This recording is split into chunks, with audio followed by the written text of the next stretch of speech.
Hi guys! Magandang hapon sa inyong lahat. So, nandito tayo sa farm para mag-harvest ng mga upo at saka ng mga okra. So, ito pala yung mga tanim ni Papa, tsaka ni Bro. Ayan pala si Kyle guys. Sasamahan niya tayo mag-harvest. So, naputol na pala ni Papa yan. So, kukunin na lang namin at ilalagay sa sako.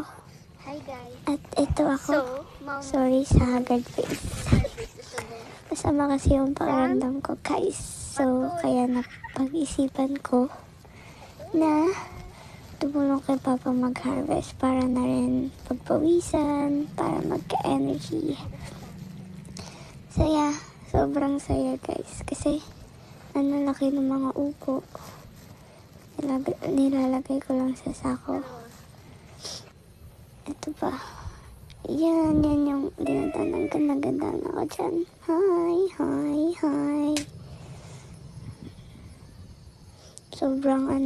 Sobrang lawak ng mga taniman ni Papa.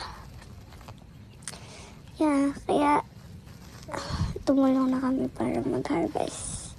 Kasi I think 5 PM na ata to para hindi gabi sila ni Papa. So yan, kita nyo yan. Sobrang dami guys. Parang yung nakuha namin is sobrang 5 plus na sako ng upo.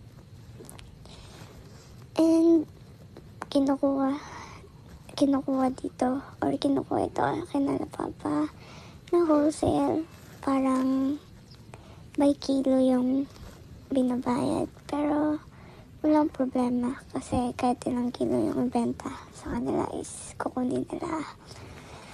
So yeah, pasensya na guys. Itsura ko enjoy siya eh. Yung lang kasi medyo makati lang yung kasi maraming damo, pero sobrang ma-enjoy ka talaga sa pag-harvest. Pag may tinanim, may aanihin. So yeah, lilipat na tayo sa next. Kasi parang ni Papa eh. Nagtipon-tipon niya yung mga upo. So yeah, sobrang dami guys. Sobrang lalaki pa. Then, every 2 days siya nag-harvest. Continuous yung pagbubuha ng mga upo. Tawang-tawa ko dyan, guys. Kasi nakita ko si Kyle. Nanabuhat ng isang sako, hindi niya kaya. Hindi mo kaya. Yun. Ang dami, guys. Sobra nag-enjoy talaga ako. Yung upo lang to guys. Kasi yung kuya ko yung nag-harvest ng mga okra. Diba? Dami. Marami pa yan. Ayan si Kyle. Go, Kyle. Kaya mo yan. Yan si Papa.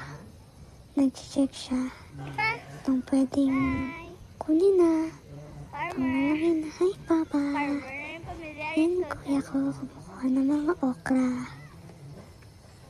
Ito, palubog na yung araw. Ingat ako dito kasi kita nyo yan, oh. Malaking butas yan. Malalim yan. Dito ka naman, oh. Kakaligo ko lang.